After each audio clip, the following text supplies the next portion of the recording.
नमस्कार। आज class 9th के केमिस्ट्री के पहले अध्याय हमारे आसपास के पदार्थ मैटर इन आवर सराउंडिंग्स के अंतिम क्लास में लास्ट क्लास में आप सभी का स्वागत है। मुझे उम्मीद है कि इस क्लास में जितने भी वीडियोज इस क्लास से रिलेटेड अपलोड किया गया है आपने उसको काफ़ी गहनता से, काफ़ी स्थिरता के साथ गौर से पढ़ा होगा, बात भी समझ में आई होगी। और आज चूंकि हम लोग लास्ट क्लास करने जा रहे हैं और इसके बाद जो हमारा कुछ और कार्यक्रम है इस क्लास से हट करके उसके बारे में भी विस्तार से आज हम लोग बात करेंगे। लेकिन इस चैप्टर से जो पहला चैप्टर है केमिस्ट्री का, हमारे आसपास के पदार्थ मैटर्स इन आवर सराउंडिंग्स, इससे जुड़ा हुआ कुछ परिभाषिक शब्दावली, कुछ ऐसा इंपॉर्टेंट टर्म है जो बचा हुआ था, तो आज उसी टर्म को हम लोग एक एक करके विस्तार से बात करेंगे। और आज के वीडियो को निश्चित रूप से आप अंत तक देखेंगे। जब ये सभी परिभाषाएं लास्ट हो जाएगी तो अंत में मैं कुछ महत्वपूर्ण बातें बताऊंगा आपको कि आगे की क्या रणनीति होगी, क्या प्लानिंग होगा हम लोगों का। और एक सबसे बड़ी बात कि हमने आपको जो हमारा नॉर्मल क्लास चलता था पहले लाइव क्लास, तो उसमें बताया गया था चैप्टर समाप्त होने के बाद टेस्ट होंगे, लेकिन ये दुर्भाग्य रहा हम लोगों का कि चैप्टर समाप्त भी नहीं हुआ। उससे पहले लॉकडाउन के कारण हमारा क्लास बंद हो गया, इसलिए कोई टेस्ट भी नहीं हो सका। तो मैं कोशिश कर रहा हूं कि इसी ऑनलाइन के माध्यम से एक टेस्ट भी ऑर्गेनाइज करेंगे हम लोग, जिसमें जो चैप्टर हम लोग पढ़े हैं पिछले 10-12 दिनों से पढ़ते आ रहे हैं, तो इसी चैप्टर से जो पदार्थ वाला चैप्टर है हमारे आसपास के पदार्थ, इसका एक टेस्ट भी ऑर्गेनाइज होगा। उसके बारे में भी आपको बातें बताई जाएगी और फिर कैसे वो ऑनलाइन टेस्ट होगा, इन सभी बातों पर हम लोग विस्तार से चर्चा करेंगे। अभी फिलहाल हम लोग अपना काम शुरू करते हैं। आप जब एनसीईआरटी बुक पढ़ते होंगे तो कहीं कहीं पर आपको ये सब क्वेश्चन के रूप में या फिर परिभाषा के रूप में ये सब शब्द से परिचय हुआ होगा। तो आज हम लोग जिन चीजों पर चर्चा करेंगे, घनत्व है, दृढ़ता है, संपीड्यता है, तरलता है, बर्तन में गैस का भरना, आकार और गतिज ऊर्जा, एक एक करके इन सातों परिभाषाओं पर बात करेंगे। सबसे पहले आते हैं घनत्व पर, डेंसिटी पर। वैसे इस घनत्व के बारे में आपने मैथ में भी चर्चा सुना होगा। यहां देखिए परिभाषा लिखे हैं, किसी पदार्थ के द्रव्यमान प्रति इकाई आयतन को घनत्व कहते हैं। किसी पदार्थ के द्रव्यमान प्रति इकाई आयतन को घनत्व कहते हैं। अर्थात घनत्व बराबर फॉर्मूला हो गया द्रव्यमान बटे आयतन। मतलब किसी पदार्थ का द्रव्यमान आपको ज्ञात हो, उसका आयतन ज्ञात हो, तो द्रव्यमान में अगर आयतन से भाग कर देते हैं तो जो राशि आपको प्राप्त होती है वही उस पदार्थ का घनत्व होता है। और घनत्व का मात्रक किलोग्राम प्रति मीटर क्यूब होता है, क्योंकि घनत्व बराबर सूत्र है द्रव्यमान बटा आयतन। जो लोग गति चैप्टर को पढ़ने से पहले फिजिक्स में मात्रकों के बारे में पढ़ा होगा, भौतिक राशियों के बारे में पढ़ा था, तो वहां आपको बताया गया था कि अगर किसी भौतिक राशि का सूत्र हम लोगों को पता रहे तो उसका हम मात्रक भी ज्ञात कर सकते हैं। तो घनत्व बराबर सूत्र है द्रव्यमान बटा आयतन, तो द्रव्यमान का मात्रक हो जाएगा किलोग्राम। द्रव्यमान वजन को मापेंगे किलोग्राम में, और आयतन का मात्रक हो जाएगा घन मीटर या मीटर क्यूब। इसलिए किलोग्राम बटे मीटर क्यूब या किलोग्राम प्रति मीटर क्यूब ये घनत्व का मात्रक होता है। अब आप कहेंगे कि इस घनत्व को हम लोग दैनिक जीवन से कैसे जोड़ें, तो देखिए आपके एनसीईआरटी बुक में कुछ वस्तुओं का, कुछ पदार्थों का नाम दिया गया है, जिसको मैंने यहाँ लिखा है एक निश्चित ऑर्डर में, एक निश्चित क्रम में लिखा हूं कि देखिए वायु है, चिमनी का धुआं, रुई, जल, शहद, चौक जिसको हम लोग खल्ली या खड़िया भी कहते हैं, जिससे ब्लैक बोर्ड पर लिखा जाता है चौक से, खल्ली से, और लोहा। ये सभी पदार्थ एनसीईआरटी बुक में दिया गया है क्वेश्चन में, और कहा जा रहा है कि इसको घनत्व के अनुसार बढ़ते हुए क्रम में सजाइए। मतलब जिसका घनत्व सबसे कम है उसको पहले रखिए, फिर उससे अधिक घनत्व वाले को, फिर उससे अधिक घनत्व वाले को, और जिस पदार्थ का घनत्व सबसे अधिक है उसको सबसे लास्ट में रखिए। अब आप कल्पना कीजिए कि ये द्रव्यमान बटा आयतन से कैसे हम घनत्व जानेंगे। तो हमने आपको कहा कि द्रव्यमान बटा आयतन जो है ये पदार्थ का घनत्व ज्ञात करने का तरीका है। कि किसी पदार्थ का घनत्व हम लोग कैसे ज्ञात करेंगे, यह तरीका है घनत्व ज्ञात करने का। तो यहां करना क्या है, आपको एक उदाहरण लीजिए। मान लेते हैं कि हमारे पास एक ग्लास है, और एक नहीं, क्योंकि यहां वस्तुएं कितनी है, वायु, चिमनी का धुआं, रुई, जल, शहद, चौक और लोहा। टोटल हो गया 2, 2, 4, 2, 6, 7 वस्तुएं हैं। सोचिए कि समान आकार का 7 स्टेनलेस स्टील का गिलास आपके पास है और सातों गिलास में इन वस्तुओं को भर दीजिए। मतलब एक गिलास वायु पैक कर दीजिए, ऊपर से हवा तो रहती है गिलास में, ऊपर से पॉलिथीन या कागज से पूरा सील कर दीजिए उसके मुंह को। एक गिलास में वायु भर गया। दूसरे में चिमनी का धुआं का मतलब ये हुआ कि हमारे चूल्हा से जो धुआं निकलता है उस धुआं को भर दीजिए। तीसरे गिलास में रुई भर दीजिए। रुई आपके यहाँ रजाई गद्दा तकिया में रुई प्रयोग होता होगा, उसमें रुई भर दीजिए। फिर एक गिलास में जल भर दीजिए, जो जल हम लोग उपयोग करते हैं। फिर एक गिलास में शहद भर दीजिए। एक गिलास में चौक जो खल्ली है लिखने वाला उससे उसको भर दीजिए। और एक गिलास में लोहा भरने का मतलब उस आकार का कोई लोहा का वस्तु ले लीजिए और आप देख लीजिए कौन सी वस्तु अधिक भारी होगी। तो आप पाएंगे कि एक गिलास जो वायु होगा वो सबसे हल्की होगी, क्योंकि द्रव्यमान बटे आयतन, हमने कहा आपको कि एक समान आकार का गिलास लेना है तो सबका आयतन तो बराबर ही होगा, लेकिन द्रव्यमान जो होगा एक गिलास वायु जो रहेगा उसका द्रव्यमान या वजन सबसे कम रहेगा, इसलिए वायु का घनत्व सबसे कम। जबकि चिमनी का धुआं रहेगा, वह भी गैस है, लेकिन जो वायु हमारे यहाँ है और जो चिमनी से निकलने वाली वो काली काली सफेद धुआं होता है, तो उसमें क्या होता है, कार्बन डाइऑक्साइड, कार्बन मोनोऑक्साइड या कई तरह के कणों का मिश्रण रहता है वो, तो वो हवा थोड़ी सी भारी हो जाएगी, इसलिए उसका घनत्व ज्यादा हो जाएगा। तो चिमनी का धुआं जो होगा वो सामान्य वायु से अधिक भारी होगा, इसलिए चिमनी के धुआं का घनत्व ज्यादा हो गया। रुई का थोड़ा सा और ज्यादा हो जाएगा। जल का घनत्व उससे भी ज्यादा होगा। अब जल और शहद में देख लीजिए आपने कई बार दैनिक जीवन में प्रयोग किया होगा कि एक गिलास जल और एक गिलास शहद, शहद मधु, तो एक गिलास जल और एक गिलास शहद में आपको जल हल्का लगेगा, शहद थोड़ा सा मोटापन रहता है उसमें, वो भारी हो जाएगा। इसका मतलब जल से शहद का घनत्व अधिक है। फिर शहद के तुलना में चौक का घनत्व अधिक हो, चूंकि चौक तो ठोस पदार्थ है, इसका घनत्व और अधिक होगा। और चौक से भी कई गुना ज्यादा लोहा का घनत्व होगा कि लोहा एक गिलास के बराबर, एक गिलास के बराबर लोहा रहेगा तो उसका और ज्यादा वजन बढ़ जाएगा। तो घनत्व को हम लोग द्रव्यमान बटा आयतन से सूचित कर सकते हैं और मोटा मोटी इतना समझा जाए कि समान आकार की कोई वस्तु है जिसका घनत्व अधिक है, इसका मतलब उसका द्रव्यमान ज्यादा है, वह ज्यादा भारी है, और जो हल्की है उसका घनत्व कम है। अगर आपको हम कह दें कि एक बोरा रुई और एक बोरा गेहूं, समान आकार का दो बोरा ले लीजिए, दो बैग ले लीजिए, एक में रुई भर दीजिए एक में गेहूं भर दीजिए, तो आप तो समझ ही गए होंगे कौन ज्यादा भारी होगा।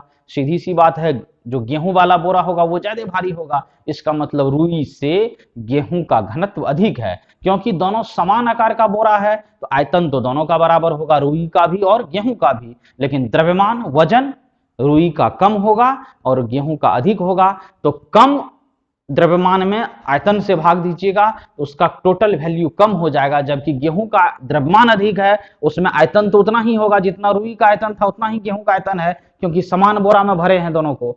इसलिए गेहूं का आयतन क्या होगा, वो अधिक हो जाएगा और रुई का जो आयतन होगा वो रुई का घनत्व जो है वो कम हो जाएगा और गेहूं का घनत्व अधिक हो जाएगा। इस तरह से घनत्व को हम लोग समझ सकते हैं। दूसरा उदाहरण लिखे हैं दृढ़ता, रिजिडिटी। दृढ़ मतलब होता है कठोर, मजबूत। अब जो पदार्थ है, कुछ पदार्थ ऐसे हैं, जैसे उदाहरण के तौर पर समझिए ठोस, तो लिखे हैं कुछ पदार्थों जैसे ठोस के कणों के बीच का आकर्षण बल अधिक होता है। आपने देखा था पीछे पदार्थ के गुण में कि जितने भी ठोस पदार्थ होते हैं उनके अंदर जो कण होते हैं वो बहुत नजदीक नजदीक रहता है और उसके बीच मजबूत आकर्षण बल लगता है, जिस बल को हम लोग अंतराण्विक बल, इंटरमॉलिक्यूलर फोर्स पढ़े थे। तो जो ठोस पदार्थ होते हैं उसके कणों के बीच का आकर्षण बल अधिक होता है और आकर्षण बल अधिक होता है जिसके कारण ऐसे पदार्थों को तोड़ना या दबाना कठिन होता है। जैसे ये मार्कर पेन है, ठोस है, इसको हम दबाने का प्रयास करें थोड़ा सा कठिन है, जटिल है, जबकि एक बैलून में अगर हवा भर दें उसको आसानी से दबा सकते हैं, क्योंकि वो गैस है, उसके कणों के बीच कमजोर आकर्षण बल है। तो जो ठोस पदार्थ होते हैं उसके कणों के बीच मजबूत आकर्षण बल रहने के कारण उस पदार्थ को तोड़ना भी कठिन है और दबाना भी कठिन है, इसलिए ऐसे पदार्थ दृढ़ होते हैं, कठोर होते हैं, और पदार्थ में जो यह गुण होता है इसी गुण को दृढ़ता कहते हैं। उसके बाद तीसरी परिभाषा हम लोग देख रहे हैं संपीड्यता।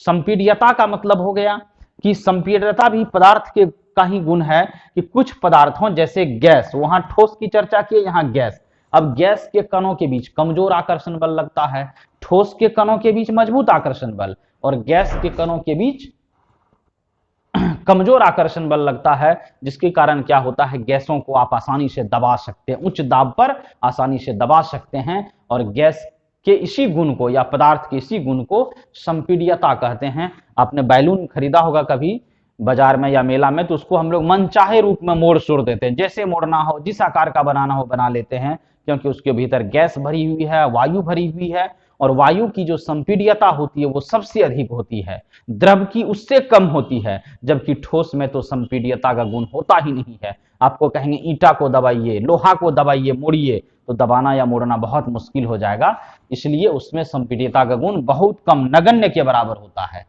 ये संपीड्यता हो गया।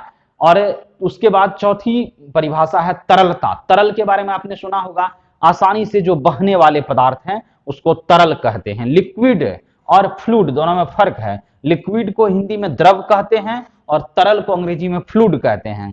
तो फ्लूइड हो गया बहने वाला पदार्थ, और बहने वाला पदार्थ हवा भी बहती है और पानी भी बहता है, द्रव भी बहता है। तो जितना भी द्रव और गैस है, द्रव पदार्थ और जितने भी गैस पदार्थ है, ये दोनों आसानी से बहते हैं। तो आसानी से जो पदार्थ बह जाता है उसी को तरल या फ्लूइड कहते हैं, और पदार्थ में जो ये गुण है बहने का, इसी गुण को तरलता कहा जाता है।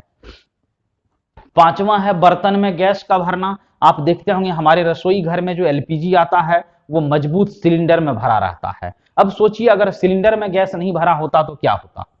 अगर ये गैस सिलेंडर में नहीं भरा होता, ऐसे नॉर्मल बर्तन में रहता, तो एक तो दुर्घटना होने की संभावना रहती, दूसरी बात उस सिलेंडर में बहुत ज्यादा गैस रहती है। एक बार हम लोग गैस भरा के ले आते हैं तो जो हमारा परिवार है उसके अनुसार 20 दिन, 25 दिन, 1 महीने, 1.5 महीने, 2 महीने तक हम लोग उस गैस का उपयोग करते रहते हैं। तो बर्तन में गैस के भरने का मतलब ये हुआ कि गैस के अत्यधिक आयतन को उच्च दाब पर संपीड़ित करके, मतलब दबा करके, संपीड़ित करके कम आयतन वाले बर्तन या सिलेंडर में रखने की प्रक्रिया को बर्तन में गैस का भरना कहते हैं। क्योंकि जो सिलेंडर आपका होता है उसमें 15 किलो या उससे कुछ ज्यादा ही गैस रहता है, तो 15 किलोग्राम गैस को उतने छोटे से सिलेंडर में उच्च दाब पर पहले दबाया जाता है। संपीड़ित करने का मतलब दबाना, और दबा करके उसको तब हम लोग क्या करते हैं, छोटे आयतन वाले, कम आयतन वाले सिलेंडर में रख देते हैं। इसी को कहते हैं बर्तन में गैस का भरना। Filling of gas in a pot, pot मतलब बर्तन। छठा है आकार। आकार तो शब्द से ही पर, जैसे हम लोग कहते हैं त्रिभुजाकार, गोलाकार, वृत्ताकार। तो ये जो बाहर से जो वस्तु हमें जिस रूप में दिखाई देती है, या जैसी जगह, जितना जगह छेकता है वस्तु, वही उसका आकार कहलाता है। तो परिभाषा लिखे हैं, कोई पदार्थ जितना स्थान छेकता है या जिस रूप का दिखाई देता है उसे उस पदार्थ का आकार कहते हैं, शेप कहा जाता है। और अंत में है गतिज ऊर्जा, काइनेटिक एनर्जी। आप आगे और कार्य तथा ऊर्जा एक फिजिक्स में चैप्टर आएगा, वहां तो चर्चा होगी ही, लेकिन यहाँ जो गतिज ऊर्जा हम लोग पढ़ेंगे, चूंकि हम लोग पढ़े थे कि गतिज ऊर्जा के कारण विसरण की क्रिया बहुत तेजी से होती है, इसलिए गतिज ऊर्जा के बारे में एक बात बहुत महत्वपूर्ण है। इसको हम लोग ऐसे समझ लें कि किसी वस्तु में गति के कारण जो ऊर्जा होती है वही गतिज ऊर्जा कहलाती है। सोचिए एक ईंटा का छोटा सा टुकड़ा अगर किसी आदमी के सर पर रख दें तो उस आदमी पर शायद कोई असर नहीं पड़ेगा, लेकिन उसी ईंटा के टुकड़ा को जोर से खींच के मार दें उसके सर पर, तो क्या होगा, सर फूट सकता है, दुर्घटना हो सकती है, उस आदमी का स्वास्थ्य प्रभावित हो सकता है।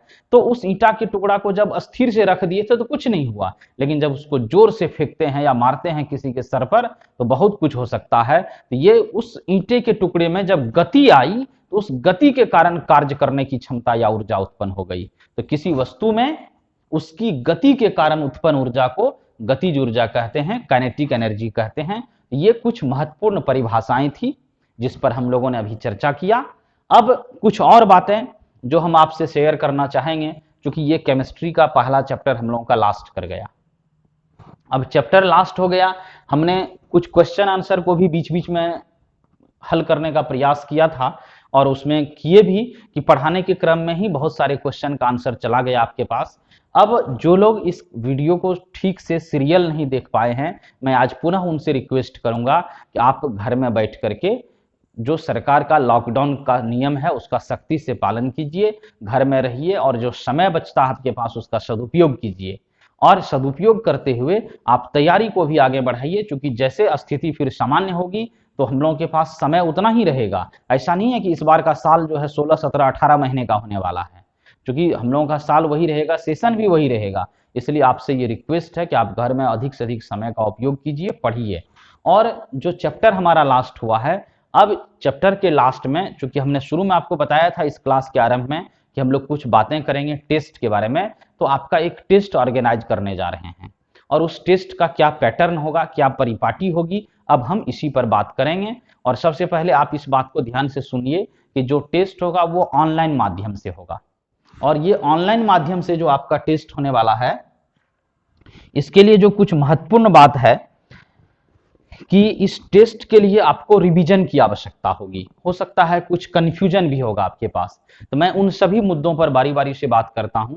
सबसे पहले तो आज के बाद अगले 2 दिनों तक जो हमारा क्लास है, ये आपके लिए जो डेली वीडियो भेजा जा रहा है उसका लिंक शेयर किया जा रहा है, अगले 2 दिनों तक ये काम बंद रहेगा, 2 दिनों तक क्लास नहीं चलेगी। अब इस जगह पर करना क्या है कि 2 दिनों में आपको इस पूरे चैप्टर का रिवीजन कर लेना है। जो लोग लेट से क्लास ज्वाइन किए हैं, उनको जिस दिन का क्लास छूटा हुआ है, जो भी पार्ट इसका छूट गया है, जैसे आज 10वां पार्ट शायद जा रहा है, इस चैप्टर का लास्ट पार्ट है ये, तो आपको करना क्या है कि जिस पार्ट को आपने मिस कर दिया, छोड़ दिया, उसको फिर से वीडियो खोल करके, क्योंकि YouTube पर सारा वीडियोज और हमेशा उपलब्ध रहता है, तो आप जब भी इच्छा हो, जहां भी सुविधा हो, वहां से खोल करके पढ़िए, उसको समझिए, और उसमें जो परेशानी होती है आप उसको पूछ सकते हैं। अब आप अपनी समस्याएं कैसे पूछेंगे, उसके लिए हमने अलग अलग 9th और 10th का अलग अलग व्हाट्सएप ग्रुप बना के रखा है, और उस व्हाट्सएप ग्रुप में आपको जुड़ना पड़ेगा। बहुत लोग जुड़े हुए हैं, लेकिन अभी भी सभी लोग नहीं जुड़े हैं। बहुत लोग जुड़े हैं लेकिन सभी लोग नहीं जुड़े हैं, इसलिए मैं रिक्वेस्ट करूंगा कि आपको, हम अभी अपना फोन नंबर भी डिस्प्ले कर रहे हैं, तो फोन नंबर भी आपको बहुत लोगों के पास होगा, नहीं होगा तो आप यहां से लीजिए फोन नंबर, उस फोन नंबर पर आप फोन करके हमसे सीधा बात कीजिए, और व्हाट्सएप ग्रुप में जुड़ने के लिए अपना नंबर शेयर कीजिए। और जो भी प्रश्न होगा, जो भी समस्याएं होगी इस चैप्टर को पढ़ने के लिए, तो पढ़ने के क्रम में, रिवीजन करने के क्रम में जो समस्या आपको होगी, आप व्हाट्सएप ग्रुप पर लिख करके भेजिए, मैं ग्रुप में ही उसका समाधान करूंगा। इससे बेनिफिट क्या होगा कि मान लीजिए किसी एक टॉपिक, किसी एक क्लास के किसी बात को समझने में एक आदमी को अगर दिक्कत है, और वो आदमी अगर मुझे मैसेज करता है, अपनी समस्या लिख कर भेजता है, और मैं उसका समाधान व्हाट्सएप ग्रुप के माध्यम से आपको भेज देता हूं, तो हो सकता है और सभी लोगों का भी अगर वही समस्या हो, तो चूंकि ग्रुप में सबों को वो मैसेज जाएगा, तो जैसे सबको वो मैसेज जाएगा तो आसानी से आप सब लोग उसको समझ लेंगे, सीख लेंगे। इसलिए व्हाट्सएप ग्रुप में जुड़ना बहुत जरूरी है सबको, और इसके लिए कोई फी, कोई शुल्क आपको तो देना नहीं है, ना कोई डॉक्यूमेंट्स देना है, बस अपना नंबर लिखा देना है। आप जो फोन यूज करते हैं प्रतिदिन, जिस फोन में आप ये वीडियोज देख पा रहे हैं, उस फोन का जो व्हाट्सएप नंबर होगा वो हमें आप लिखा दीजिए फोन करके। और फिर जो टेस्ट की परिपाटी होगी, उसके लिए अभी हम एक परफॉर्मा तैयार करके आपको बताएंगे फॉर्मेट कैसे टेस्ट करना है, नहीं करना है। तो इसी चैप्टर से, जो चैप्टर हम लोग पढ़े हैं, इसी चैप्टर से टोटल 25 प्रश्न पूछे जाएंगे टेस्ट में, और वो जो 25 क्वेश्चंस होंगे वो सब एमसीक्यू टाइप के होंगे। एमसीक्यू मतलब हो गया मल्टीपल चॉइस क्वेश्चन, बहुविकल्पीय प्रश्न होगा, मतलब एक क्वेश्चन के 4 विकल्प ABCD करके दिया रहेगा, उसमें जो सही विकल्प रहेगा उसको चुन करके आपको लिखना है, और उसके लिए हम एक फॉर्मेट देने जा रहे हैं, वो भी आप देखिए कैसे बनाते हैं। तो आज हम लोग उस फॉर्मेट पर अब बात करेंगे, फिर देख लेते हैं कि उसके बाद आगे क्या करना होगा। तो हम लोग अभी बात कर रहे थे टेस्ट के बारे में। जो टेस्ट का पैटर्न होगा उसके लिए कुछ काम आपको करना पड़ेगा। टेस्ट से पहले सबों को जो 10 वीडियोज आपको दिया गया है 9th क्लास के लिए, आप उन सभी वीडियो को एक बार सीरियसली रिवीजन करना है। रिवीजन के बाद आपको बुक जो आपके पास है, NCERT या अदर किसी प्राइवेट पब्लिकेशन की बुक है, वहां से भी आपको पढ़ना है पूरे पाठ्यक्रम को, पहले अध्याय को, मैटर्स इन आवर सराउंडिंग्स को। उसको पढ़ने के बाद जो भी आपको कठिनाई लगे, तो उस कठिनाई को आप व्हाट्सएप ग्रुप के माध्यम से हल कर सकते हैं। और उसके लिए सबों को, जो अपने इंस्टीट्यूट का व्हाट्सएप ग्रुप बनाया गया है क्लास 9th का, उस व्हाट्सएप ग्रुप में सबको जुड़ना है। उसके लिए आप फोन कर सकते हैं, और फोन नंबर यहाँ सामने आपको अपने स्क्रीन पर दिख रहा होगा। ये दो फोन नंबर आपको दिया गया है, दोनों में से किसी भी नंबर पर आप अपने सुविधा अनुसार फोन करके हमें अपना व्हाट्सएप नंबर लिखाइए, और जल्दी से जल्दी इस व्हाट्सएप ग्रुप में आप जुड़ जाइए, ताकि समय समय पर जो कुछ अपडेट्स या कोई सूचनाएं दी जाएगी वो आसानी से आपके पास पहुंच सके। इस व्हाट्सएप ग्रुप में सबसे पहले हम लोगों को जुड़ना है और इस चैप्टर को तब फिर से एक बार रिवीजन करना है, और जो भी दिक्कत होगा, जो भी समस्या होगी, उसको आपको व्हाट्सएप ग्रुप पर में रखना है और तुरंत उसका समाधान भी मिल जाएगा आपको। जब हमारा रिवीजन कंप्लीट हो जाएगा, अगला 2 दिन हम लोग रिवीजन के लिए रखे हुए हैं, और आप डायरेक्ट फोन करके भी, लेकिन फोन करने का एक खास समय होना चाहिए। अब ऐसा नहीं कि 10 बजे रात के बाद कोई फोन करते हैं तो अच्छी बात नहीं है। आप दिन में 7 बजे से लेकर 9-10 बजे तक, सुबह में, या फिर दोपहर के बाद 3-4 बजे 5 बजे तक फोन करके भी बात को पूछ सकते हैं, लेकिन ज्यादातर प्रयास करना है आपको कि व्हाट्सएप ग्रुप पर अपना प्रॉब्लम लिख करके भेजिए, ताकि वो समस्या जो है सबका उसका समाधान हो जाएगा। तो जब ये हमारा हो जाएगा तो उसके बाद हम लोग जो टेस्ट का समय है वो 1 तारीख को रख रहे हैं। 1 तारीख को क्यों? तो 1 तारीख को हम लोग टेस्ट रख रहे हैं। ये टेस्ट का जो टाइम होगा वो 1 मई हो जाएगा।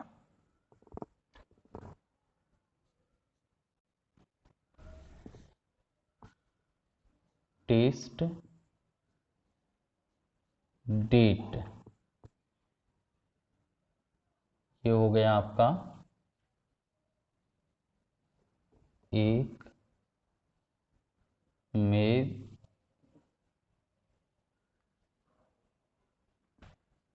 और टाइम भी जो उसका रहेगा वो सुबह 9 बजे।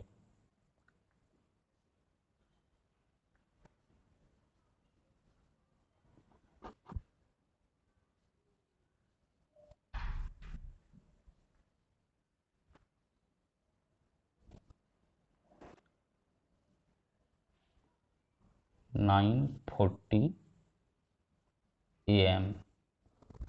तो ये सब बातें हैं जो धीरे धीरे व्हाट्सएप ग्रुप पर हम आपको ऐसे ढेर सारे मैसेज भेजेंगे, लेकिन तत्काल आप इसको नोट कीजिए। जो टेस्ट का काम होगा उसके लिए क्या करना है, आपको पहले से एक इस तरह का पेज तैयार करना है। आपके पास जो कॉपी है उसी कॉपी में एक पेज पर इस तरह का फॉर्मेट बनाना है। ये पूरे समझ लीजिए, अगर एक कॉपी का पेज है, ऊपर में अपना नाम क्लियर एकदम कैपिटल लेटर में इंग्लिश में लिखना है, बड़े अक्षर में, क्लास लिख देना है, एड्रेस लिखना है। एड्रेस में क्या सब मेंशन करना है, घर कहाँ है, एट, पीओ हो गया पोस्ट ऑफिस, फिर आपको भाया या पुलिस स्टेशन, थाना कहाँ है वो देना है, जिला लिखना है। यहाँ टेस्ट का डेट है 1/5/2020, टाइम होगा सुबह 9 बजे। 9 बजे से लेकर के 9:40, मतलब 40 मिनट का हम लोगों का टेस्ट होगा। टोटल 25 प्रश्न होगा। अब टेस्ट के दिन क्या होगा कि 9 बजे से 2-4-5 मिनट पहले ही आपको टेस्ट का जो पेपर होगा, जो क्वेश्चन पेपर होगा, व्हाट्सएप ग्रुप पर छोड़ दिया जाएगा। अब आपको उस दिन कम से कम, अभी तो टाइमिंग का कोई नहीं रहता, आपको जब सुविधा मिलती होगी तो आप यूट्यूब खोल करके पढ़ते होंगे, लेकिन टेस्ट तो नाम ही है उसका, परीक्षा। उस दिन तो दूसरे की इच्छा से काम होगा, तो उस दिन आपको 9 बजे से पहले तैयार बैठ जाना है, वो पेज लेकर के, जो इस तरह का आप पेज बनाएंगे। 9 बजे आपके व्हाट्सएप ग्रुप पर क्वेश्चन चला जाएगा, और आपको एकदम उस क्वेश्चन को बनाना है ईमानदारी पूर्वक, क्योंकि इस विपदा के घड़ी में प्रकृति ने जो अपना खेल दिखाना शुरू किया, अगर अब भी हम लोग ईमानदार नहीं बनेंगे तो आने वाला समय हमारे लिए बहुत दुखद होगा। ऐसा नहीं है कि आपको हम क्वेश्चन दे दिए, घर में आप टेस्ट दे रहे हैं तो आप इधर उधर से किसी से मदद लेना है, क्योंकि मदद लेकर के कोई बहुत बड़ा चमत्कार होगा नहीं। इसलिए आप ईमानदारी से जितना आपने सीखा पिछले 10-12 दिनों में, उसमें हम लोगों को ये एक पैमाना है, एक स्केल है कि हम लोग मापेंगे कि हमने कितना सीखा, इस माध्यम से भी क्या सीखा जा सकता है बातों को। इसलिए आप ईमानदारी से टेस्ट देंगे, और जैसे 1 से लेकर के 25 नंबर तक का क्वेश्चन होगा। ये जो फॉर्मेट आपको दिख रहा है, इस तरह का फॉर्मेट आपको पूरे एक पेज पर बनाना है। सबसे ऊपर अपना नाम लिखना है, क्लास लिखना है, एड्रेस लिखना है, टेस्ट का डेट 1/5/2020, टाइम लिखना है, और 1 से लेकर के 25 तक नंबर लिख करके रखना है। अब मान लीजिए 1 नंबर का जो प्रश्न होगा उसका सही आंसर ए होता है, पहला ऑप्शन उसका सही है, क्योंकि प्रत्येक प्रश्न का ए बी सी डी 4 विकल्प होगा। तो अगर 1 नंबर के क्वेश्चन का सही आंसर ए होता है तो आपको करना क्या है, इस पेज पर 1 का ए लिख देना है, बस इतना ही करना है। 2 का अगर सही उत्तर डी होता है तो इसे 2 के सामने डी लिख देना है। इसको काटना नहीं है, सोच विचार करके ही लिखना है आंसर को। और ये आंसर आपको जैसे 9:40 होगा तुरंत इस पेज का फोटो खींचना है और फोटो खींच करके जो आपका व्हाट्सएप ग्रुप बना हुआ है, जिस ग्रुप से आपको क्वेश्चन जाएगा, उसी ग्रुप पर तुरंत आपको अपना आंसर शीट, ये पूरा परीक्षा का आंसर शीट हो गया, ये आंसर शीट आपको भेज देना है। हमारा प्रयास रहेगा जितना जल्दी होगा इसको चेक करेंगे और फिर पूरे क्लास का जो रिजल्ट होगा उसको हम लोग समराइज करके सबका सूची बना करके रिजल्ट भी आपको अगले दिन पब्लिश कर दिया जाएगा। इस तरह से आप टेस्ट की परंपरा जो प्रक्रिया है उसको लगभग समझ गए होंगे कि आपको टेस्ट से पहले इस तरह का एक पेज तो आज या कल तक में बना लेना है। ये पेज बना हुआ रहेगा, आप पूरे चैप्टर का रिवीजन कीजिए खूब सीरियसली, जो दिक्कत होता है वो व्हाट्सएप ग्रुप पर क्वेश्चन भेजिए और व्हाट्सएप ग्रुप पर क्वेश्चन भेजने के लिए आपको खुद व्हाट्सएप ग्रुप में जुड़ना पड़ेगा। जो लोग अभी तक नहीं जुड़ पाए हैं वो जुड़िए, आपके कोई दोस्त हैं, बंधु हैं, भाई हैं, बहन हैं जो या इस क्लास में रेगुलर नहीं भी पढ़ रहे हैं, वो भी अगर इस माध्यम से फायदा उठा रहे हैं तो वो भी व्हाट्सएप ग्रुप में जुड़ सकते हैं। ऐसा नहीं है कि जो यहाँ पढ़ता है वही केवल जुड़ेगा व्हाट्सएप ग्रुप में। तो आप जो भी हो, जहां से भी हमें देख रहे हैं, आप इन नंबरों पर फोन करके आप अपना नंबर हमारे व्हाट्सएप ग्रुप में ऐड करवाइए, तभी आप उस दिन टेस्ट में शामिल हो सकते हैं। क्योंकि यूट्यूब के माध्यम से टेस्ट लेना मुश्किल है, व्हाट्सएप ग्रुप पर टेस्ट लेना बहुत आसान हो जाएगा। तो जो जो व्हाट्सएप ग्रुप में जुड़ा रहेगा उसी को क्वेश्चन जाएगा, टेस्ट वही दे सकता है। इसलिए आप सभी से ये रिक्वेस्ट है कि आप अविलंब व्हाट्सएप ग्रुप ज्वाइन कीजिए इस नंबर पर फोन करके, और फिर उस दिन जिस दिन टेस्ट होगा आपके पास इस तरह का एक पेज तैयार होना चाहिए। ऐसा नहीं कि इसके लिए कोई नया पेज खरीदने जाएंगे हम लोग बहुत महंगा वाला, जिस कॉपी पर आप सब दिन पढ़ते हैं उसी में से एक पेज लीजिए, नाम, एड्रेस, सब चीज लिख दीजिए और इस तरह से 1 से 25 तक क्वेश्चन का नंबर लिख करके रखिए। जैसे आपके पास क्वेश्चन जाएगा तो आपको बस इस पर जवाब लिखना है, क्वेश्चन देखना है, 1 का ए तो तुरंत ए, 2 का डी, इस तरह से जो भी होगा 25 नंबर तक लिखना है। और 9:40 के बाद जैसे क्वेश्चन का टाइम समाप्त हुआ तुरंत उधर से फोटो खींच करके आंसर शीट भेजना है।